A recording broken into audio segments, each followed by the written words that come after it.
आज सुबह से अखबारों में जो सुर्खियां आई हुई हैं वो हम सबको एक कहानी बयां करती है। और आज की जो कहानी अखबार सुना रहे हैं वो कहानी एक महाराज और उसके महल की है। एक ऐसा महाराज जो बेशर्म है, एक ऐसा महाराज जिसके केवल महल की रिनोवेशन की कहानी नहीं है, ये पूरे के पूरे उसके आइडियोलॉजी और उसके पार्टी के लोग, उसके पार्टी के सोच के रिनोवेशन की कहानी। ये वो महाराज है जो न जाने कहां से आवाज निकालते थे और कहते थे, मैं कुछ नहीं लूंगा, मैं घर नहीं लूंगा, मैं बंगला नहीं लूंगा, मैं गाड़ी नहीं लूंगा, मैं लाल बत्ती कार नहीं लूंगा, मैं सरकारी गाड़ी नहीं लूंगा, मैं सिक्योरिटी नहीं लूंगा। कुछ नहीं से सब कुछ ले लूंगा जी। ये उस महाराज के रिनोवेशन की कहानी है। केवल महल का रिनोवेशन नहीं हुआ, महाराज की मानसिकता का रिनोवेशन, कि किस प्रकार से कुछ नहीं लूंगा जी से सब कुछ लूट लूंगा, कुछ नहीं छोड़ूंगा। ये जो परिवर्तन हुआ है, ये उस महाराज की कहानी आज हम बयां करने वाले हैं। याद करिए, दुबले पतले से वो महाराज, डबल एक्सेल का शर्ट और उसके ऊपर ये कलम, जिस कलम में केवल एक बार ही रिफिल भरा गया था। जब 2013 में महाराज ने ये दस्तावेज साइन किए थे, एफिडेविट दिया था, ये महाराज का दस्तावेज एफिडेविट है, एक ही बार इस कलम में रिफिल भरा गया है। आज तक उस कलम में रिफिल नहीं है, वो कलम केवल कपड़े में लगा रहता है, क्योंकि हस्ताक्षर तो मंत्री करते हैं, भ्रष्टाचार का काम करने का काम तो मंत्री करते हैं। महाराज ने एक ही बार हस्ताक्षर किया था और उसमें क्या लिखा था? उसमें लिखा था, मैं शपथ लेता हूं, मैं लाल बत्ती की गाड़ी नहीं लूंगा, मैं शपथ लेता हूं, मैं अपने लिए अनावश्यक सुरक्षा नहीं लूंगा। सुरक्षा बल नेताओं की सुरक्षा के लिए नहीं है, बल्कि आम आदमी की सुरक्षा के लिए होनी चाहिए। नेता को आम आदमी से ज्यादा सुरक्षा नहीं होनी चाहिए। मैं शपथ लेता हूं, मैं बड़ा बंगला नहीं लूंगा, आम आदमी की तरह सामान्य घर में रहूंगा। और बहुत सारी शपथ ली है, एक ही बार कलम का इस्तेमाल करके हस्ताक्षर किया था। महाराज ने शपथ किया था कि मैं शपथ करता हूं, मैं घर नहीं लूंगा। आपको मैं वीडियो भी दिखाऊंगा जिसमें महाराज अरविंद केजरीवाल कह रहे हैं, मैं क्यों घर लूंगा जी, मेरे तो अभी जिस घर में रहता हूं उसमें तो 4-5 कमरे हैं, मैं 4-5 कमरे में ही रहूंगा और सरकार में भी आऊंगा तो 4-5 कमरे से ज्यादा कमरे नहीं लूंगा। और मैं सरकार से भी निवेदन करता हूं कि एक छोटा सा घर मुझे दिया जाए, मुझे कोई बंगला नहीं दिया जाए, मुझे कोई गाड़ी नहीं दी जाए, और ये जो सरकार ने मुझे आवंटित किया है घर, इस घर को सरकार वापस ले ले। इस प्रकार की बातें करते थे। और आज मैं उस महाराज की हवस जो ऐसो आराम के लिए है, ऐसो आराम के लिए जो इस महाराज की हवस है, उसके हवस की कहानी सुनाऊंगा कि पैसे और ऐशो आराम के लिए किस प्रकार का इसका हवस है। मीडिया ने बताया है कि 45 करोड़ रुपए खर्च करके अरविंद केजरीवाल जी की जो सरकारी बंगला है उसका रिनोवेशन किया गया है। 45 crore rupees have been spent for the renovation of the bungalow of mister Arvind Kejriwal. इस 45 करोड़ रुपए को अगर हम देखें कि किस प्रकार से खर्च किया गया है, जो सिविल लाइन में उनका सरकारी बंगलो है, फ्लैग स्टाफ रोड में, आपको जान के आश्चर्य होगा। इसमें पर्दे की एक कहानी है, इसमें टाइल्स की एक कहानी है, इसमें मेटल फिटिंग्स की एक कहानी है, इसमें किचन की अपनी एक कहानी है।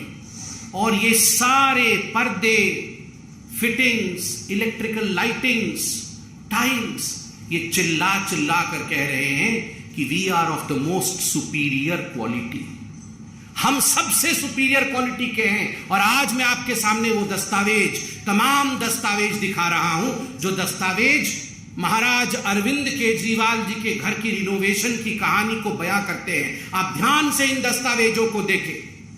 इन दस्तावेजों में एक एक पर्दे के रकम को, एक एक गैजेट के रकम को बयां किया गया है।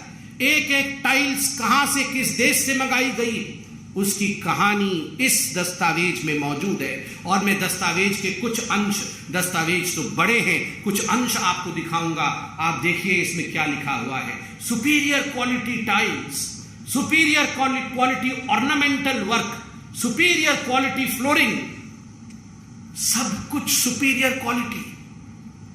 इंफीरियर नहीं होना चाहिए जी। ये इंफीरियर क्वालिटी तो आम आदमी की कहानी है। मैं तो महाराज हूं, सब कुछ सुपीरियर होना चाहिए। किचन के रिनोवेशन के लिए किस प्रकार करोड़ों के खर्च हो रहे हैं वह भी इसमें बयां किया गया है कि केवल किचन के लिए कितने करोड़ों के खर्च है। अब मैं आपके सामने एक एक करके कहानी बयां करूंगा। पर्दे की कहानी। पर्दे में रहने दो, पर्दा ना उठाओ। पर्दे में रहने दो, पर्दा ना उठाओ। पर्दा जो उठ गया तो भेद खुल जाएगा। मगर मैं धन्यवाद देता हूं मीडिया का, पर्दा आखिरकार उठ ही गया। और एक एक पर्दा ये 8 लाख रुपए की 23 पर्दे, 23 पर्दों का ऑर्डर दिया गया। 8 पर्दे लगा दिए गए, 15 पर्दे बाकी है। मुझे तो ये प्रेस कॉन्फ्रेंस करते हुए भी बड़ा अजीब लग रहा है कि पर्दों के ऊपर प्रेस कॉन्फ्रेंस हो रहा है। अगर पर्दे भी तो कोई साधारण पर्दे नहीं है, महाराज के पर्दे। पहला पर्दा, उसका रकम लिखिए आप, 5,05,087 रुपीज, ये पहला पर्दा। दूसरा पर्दा 6,22,340 रुपया का है। तीसरा पर्दा 5,59,162 रुपीज। चौथा पर्दा, और ये सबसे महंगा पर्दा है, 7,94,062 रुपए का। 7,94,000, गलती से मैंने 62 बोल दिया, 71, मतलब कुल मिलाकर के ये एक पर्दा लगभग 8 लाख रुपए का है, सबसे महंगा पर्दा। पांचवा पर्दा 3,57,291 रुपीज। छठा पर्दा 5,84,594 रुपीज। सातवां पर्दा 6,09,13 रुपया का। और आठवां पर्दा जो सस्ता है 3,92,247। ये सबसे सस्ता पर्दा इसमें है, ये पांचवा पर्दा है जो 3,57,291 का, ये सबसे सस्ता है। बाकी तो सब बहुत ही महंगे हैं। 8 लाख के पर्दे। महाराज की कहानी सोच के देखिए, अरविंद केजरीवाल जी की 8 लाख रुपए के पर्दे लगा रहे हैं। ये तो पर्दे की कहानी है। ये वही अरविंद केजरीवाल है जो गले में मफलर लगा के आते थे, पुरानी कार में आते थे। और इनके सारे मंत्री, याद करिए, जब शपथ ग्रहण समारोह रामलीला मैदान में हुआ था तो सारे ऑटो में लटक के आए थे। एक ऑटो में 7 लोग लटक के आए थे, 2 आगे लटके हुए थे, 2 पीछे, और 1-2 पीछे अंदर बैठे हुए थे। वो बैठा कोई शायद नहीं हुआ था क्योंकि कैमरा नहीं दिखता, इसलिए सभी लटके हुए थे। सभी लटक के आए थे और कह रहे थे जी हमारे पास तो गाड़ी नहीं है जी, हम तो बहुत ही सिंपल हैं, हम तो गाड़ी नहीं लेंगे जी, हम तो ऐसे ही लटक लटक के ऑटो में चलेंगे। और आज 8 लाख के पर्दे लटकाए हुए। पता नहीं वो वैगनर गाड़ी कहाँ है अरविंद केजरीवाल जी की, आप लोग ढूंढिए, कभी देखिए उसको। एंटीक पीस बना के उसी घर के अंदर सजाया होगा कहीं, डेकोरेटिव आइटम बना के, उसमें भी 1-2 करोड़ खर्चा किया होगा जरूर। ये पर्दे की कहानी। अब मार्बल की कहानी। मार्बल की कहानी है ऐसी है कि मार्बल हमारे देश में वो मिलता नहीं है, वियतनाम से मंगाया गया क्योंकि देश के मार्बल से पसंद नहीं थे अरविंद जी। स्पेशल ऑर्डर देके मंगाया गया क्योंकि ये ऑर्डर हिंदुस्तान में नहीं पूरी हो सकती थी, तो वियतनाम से मंगाया गया है। और कुल 1,15,00,000 से अधिक के मार्बल अभी तक लगे हैं। 1,15,00,000 से अधिक के मार्बल अभी तक लगे हैं। आप सोच के देखिए, दिल्ली के सिविल लाइंस थे 6 फ्लैगस्टाफ रोड में। बंधुगण, prefabricated artistic wood panel, केवल ये रंगाई लिपाई करके अगर दीवार बन जाए, जिसको हम लोग घरौंदा कहते हैं, इस घरोंडे में तो रह नहीं सकते थे अरविंद केजरीवाल। तो प्री फैब्रिकेटेड वुडन वॉल्स, ये साधारण दीवारें नहीं होनी चाहिए, वुडन वॉल्स प्री फैब्रिकेटेड, तो उस पर खर्च किया गया 4 करोड़ 37,37,000, लगभग 5 करोड़ रुपए आपने केवल दीवारों पे वुड लगाने के लिए खर्च कर दिया गया। क्या आलीशान बड़े बड़े राजे महाराजे, वो भी अब सर झुका करके खड़े होंगे, जय हो अरविंद केजरीवाल जी की, आप तो हम सबके पिताजी निकले। मतलब हमारे दीवार पर भी इस प्रकार का सामान नहीं लगा हुआ था जो आपने लगाया। महाराज अरविंद केजरीवाल चक्रवर्ती, मतलब ऐशो आराम में चक्रवर्ती सम्राट निकले। फिर प्री फैब्रिकेटेड आर्टिस्टिक स्टोन, केवल ये वुडन पैनलिंग लगाने से खुश नहीं हुए, आर्टिस्टिक स्टोन्स जो हम लोग सुनते थे कि महलों में वो रत्न अलंकार जड़ित होते थे, उस प्रकार से आर्टिस्टिक स्टोन वर्क किया गया, जिसमें 58,58,555 रुपए, 58,58,555 रुपीज ये स्टोन्स, प्री फैब्रिकेटेड स्टोन्स लगाने में खर्च हुआ। तो आप सोच के देखिए, 5-6 करोड़ की दीवारें अरविंद केजरीवाल जी ने बनाई है। और तो और decorative pillars, railings, metal decorative pieces पे लाखों खर्च किए गए। बंधुगण, कुल मिलाकर के ये सब 45 करोड़ रुपए का खर्च करके, मगर अभी इस कहानी का सबसे दर्दनाक मोड़ जो मैं आपके सामने रखने वाला, the most pathetic issue as far as the renovation of this whole mahal of Arvind Kejriwal ji is concerned, कि ये उस समय रिनोवेट हो रहा था जब कोरोना की महामारी से पूरे दिल्ली में हाहाकार मचा हुआ था। मैं डेट के साथ आपको पूरा पीस रखूंगा, आपके सामने पूरे आंकड़े रखूंगा। आज समझ में आ रहा है कि अरविंद केजरीवाल जी जिस समय दिल्ली में ऑक्सीजन सप्लाई केंद्र तो कर रही थी, टैंकर तो आ रहे थे, मगर टैंकर अस्पतालों तक पहुंच नहीं पा रहे थे। क्यों? लोगों को, आम आदमी अपने घर बेच रहा था इलाज के लिए, क्योंकि अरविंद केजरीवाल जी अस्पताल में बेड नहीं दे पा रहे थे। उस समय अरविंद केजरीवाल जी अपने महल के रिनोवेशन में व्यस्त थे। 1 सितंबर 2020 जब कोविड का पहला चरण, पहला वेव चल रहा था, तब रिनोवेशन के लिए 7,91,00,000 रुपए सैंक्शन किए गए। 8 जून 2021 को जब ऑक्सीजन सिलेंडर के लिए दिल्ली में हाहाकार मचा हुआ था, उस समय 1,64,00,000 रुपए अरविंद केजरीवाल जी के महल के रिनोवेशन के लिए सैंक्शन किया गया। 22 अक्टूबर 2021 को जब कोविड का विषय पूरा चल रहा था, उस समय 9,09,00,000 रुपए सैंक्शन किए गए। 30 दिसंबर 2021 को 5,73,00,000 रुपए सैंक्शन किए गए, मगर ये कम पड़े, इसलिए 8 करोड़ रुपए और देने पड़े और 8 करोड़ खर्च हुआ। और 29 दिसंबर 2020 को 9,34,00,000 रुपीज, 9,34,00,000 रुपया ये सैंक्शन किया गया महल के रिनोवेशन के लिए। आप सोच के देखिए, आप सोच के देखिए किस प्रकार का ये विलासिता की कहानी है। जब लोग कोरोना के हाहाकार से परेशान थे, जीवन त्याग रहे थे, अपने घर बेच रहे थे, उस समय अरविंद केजरीवाल जी अपने महल को रिनोवेट कर रहे थे। और बंधुगण, यहां पत्रकार बैठे हैं, मैं सभी पत्रकारों को हाथ जोड़ के आज धन्यवाद दूंगा। ये धन्यवाद बीजेपी की तरफ से। कुछ खबर हम भी रखते हैं, हमें भी खबरें आती है। केवल अरविंद केजरीवाल जी को एसीबी, ईडी, आईबी ये सारे लोग फोन करते हैं, बताते हैं, हमें भी कुछ लोग फोन करते हैं। कल लोगों ने बताया हमें कि जब से ये दस्तावेज आए हैं, तब से अरविंद केजरीवाल जी ने सभी पत्रकारों को, जो प्रमुख टीवी चैनल, उनके संपादकों को फोन किया है, उन्हें कहा है कि आप ये न्यूज मत चलाइए।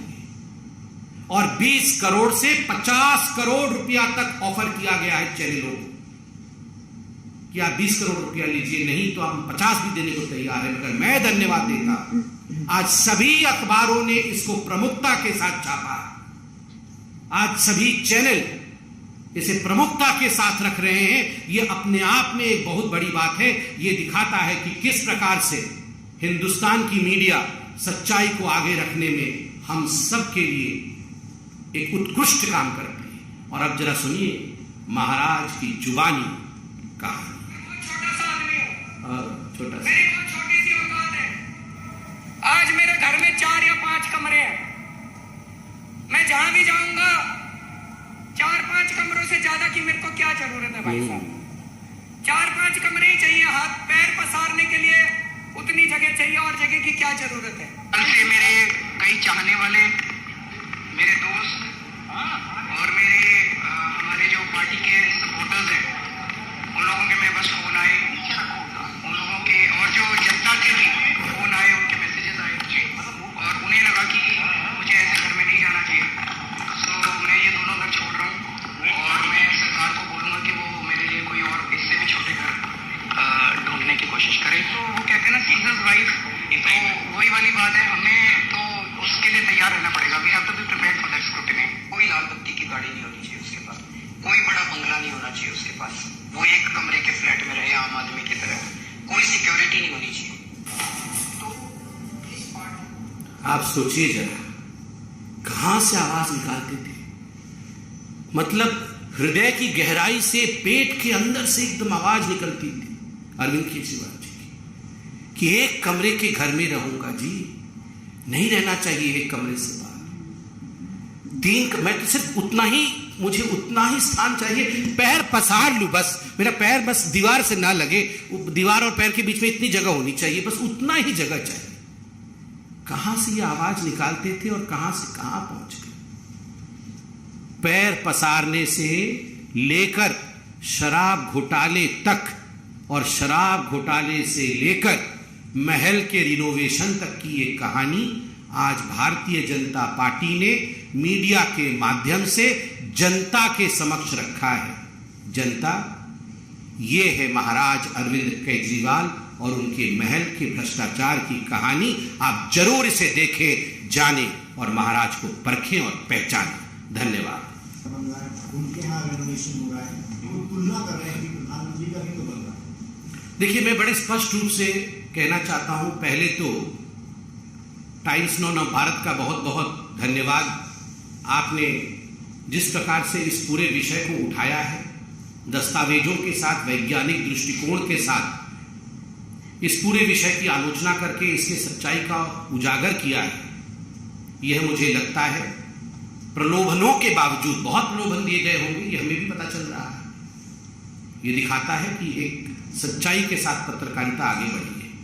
दूसरी बात है, स्वाभाविक है, अरविंद केजरीवाल जी और आम आदमी पार्टी, उनके पास कोई जवाब नहीं होगा तो वो इसी प्रकार का जवाब देंगे कि प्रधानमंत्री गाड़ी में क्यों चलते हैं, प्रधानमंत्री घर में क्यों रहते हैं, ये सेंट्रल विस्ता क्यों बनता है, ये इसी प्रकार का जवाब देंगे। सेंट्रल विस्ता किसी की प्रॉपर्टी नहीं है, सेंट्रल विस्ता देश की प्रॉपर्टी है, ये हमारी देश की शान है। और अरविंद केजरीवाल वो व्यक्ति हैं जिन्होंने बच्चों की कसम खाई थी, जिन्होंने ये कहा था कि हम एक कमरे में रहेंगे। मैंने आपको सुनाया, हम राजनीति बदलने आए। जो राजनीति बदलने आते हैं वो 8 लाख के पर्दे के तले छुप के नहीं रहते हैं, वो 45 करोड़ का महल नहीं बनाते हैं। People were dying. This all was being done, and people were dying due to lack of beds, lack of oxygen. So the timing is also being questioned. Now, of course, that's the reason as to why in our press conference we have addressed the timing. That during the corona, in fact, especially during the first wave and the second wave, while people in fact were in a very dire situation, people were in want of oxygen, despite the fact that the central government was sending them adequate liquefied oxygen, these oxygens could not find their route to the various hospitals. We are aware as to how people died in hospitals in Delhi. Oxygen was present, but oxygen could not be supplied because the Aam Aadmi Party and its chief, Maharaja Arvind Kejriwal, was busy in renovation of his house.